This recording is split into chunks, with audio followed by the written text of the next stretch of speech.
राजस्थान में जोरदार चर्चा हो रही है और कयास लगाए जा रहे हैं कि मुख्यमंत्री अशोक गहलोत का नामांकन फॉर्म रद्द हो सकता है। दरअसल एक रणजीत सिंह नामक व्यक्ति ने शिकायत दर्ज कराई है कि मुख्यमंत्री अशोक गहलोत ने एक तथ्य छुपाया है, कोई मुकदमा है वो इसमें अपने एफिडेविट में नहीं लिखा है। दरअसल राजस्थान के जोधपुर की सरदारपुरा सीट से मुख्यमंत्री अशोक गहलोत ने नामांकन फार्म भरा है। यहाँ कुल फॉर्म 22 फॉर्म भरे गए हैं, उनमें से 3 फॉर्म रिजेक्ट हुए हैं और 19 फॉर्म सही पाए गए हैं। ये मुख्यमंत्री अशोक गहलोत का फॉर्म है जो सरदारपुरा से भरा गया है।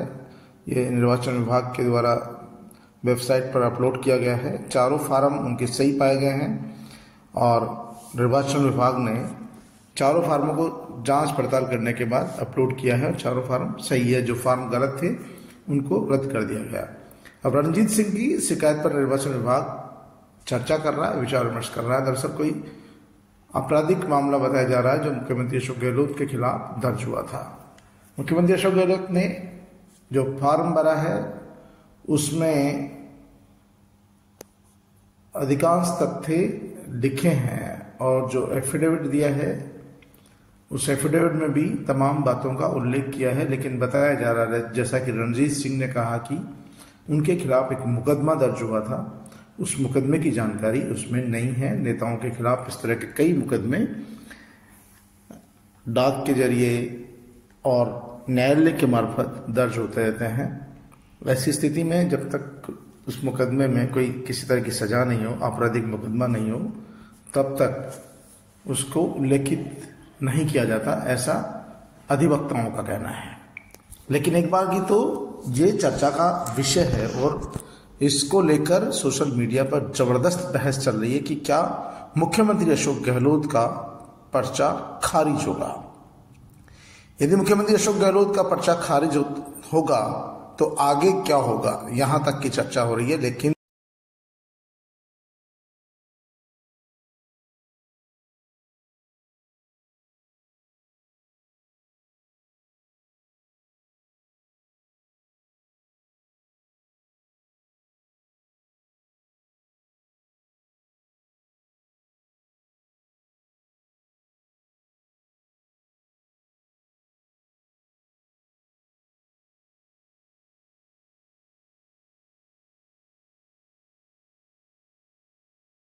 जो निर्वाचन विभाग के पूर्व अधिकारी रहे हैं, निर्वाचन विभाग से जुड़े हुए लोग हैं, उनका कहना है कि इस परिस्थिति में निर्वाचन फॉर्म रद्द नहीं होगा, यानी कि मुख्यमंत्री अशोक गहलोत चुनाव लड़ सकेंगे। तो ये तमाम उन लोगों के जिन्होंने शिकायत की है उनके भी, और जो लोग ये सोच कर बैठे हैं कि मुख्यमंत्री अशोक गहलोत का नामांकन फॉर्म ही रद्द हो जाएगा तो फिर सारा रगड़ा ही खत्म हो जाएगा। लेकिन निर्वाचन विभाग और जो अधिवक्ता हैं उनका कहना है कि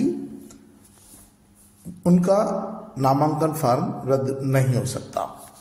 उन्होंने 657 जो पेज है वो एफिडेविट लगाए हैं, 657 पेज के हैं। उनमें अलग अलग पेजों में अलग अलग जानकारी दी गई है, आय व्यय, संपत्ति, आपराधिक मुकदमे, कर्ज, देनदारियां, लेनदारियां, तमाम बातों का उल्लेख इन जो 657 एफिडेविट है उनमें किया गया है।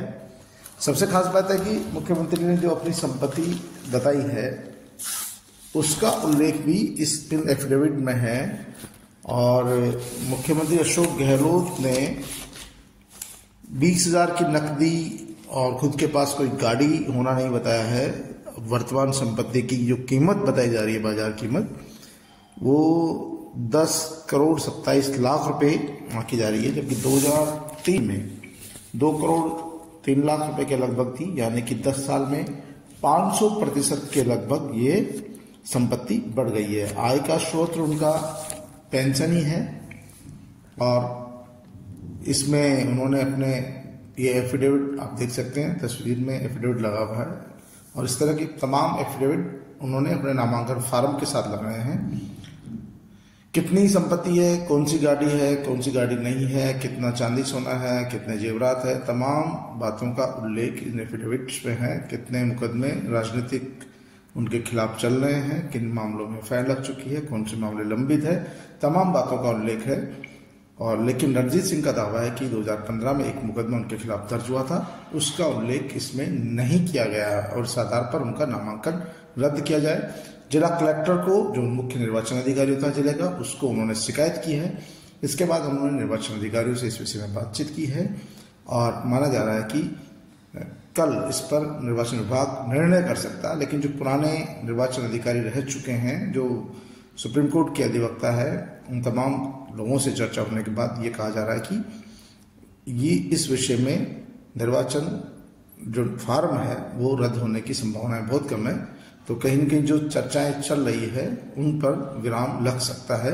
लेकिन सोशल मीडिया पर ये जबरदस्त वायरल हो रहा है और कई लोग तो मुख्यमंत्री अशोक गहलोत का नामांकन फार्म ही रद्द बता रहे हैं। लेकिन निर्वाचन विभाग की साइट पर आप जाकर देखेंगे तो उसमें न केवल मुख्यमंत्री अशोक गहलोत का पर्चा वैध पाया गया है, उन्होंने 4 सेट भरे हैं, 4 सेट, चारों के चारों वैध पाए गए हैं। तो ऐसी स्थिति में अभी फिलहाल उनका फार्म रद्द नहीं हुआ है।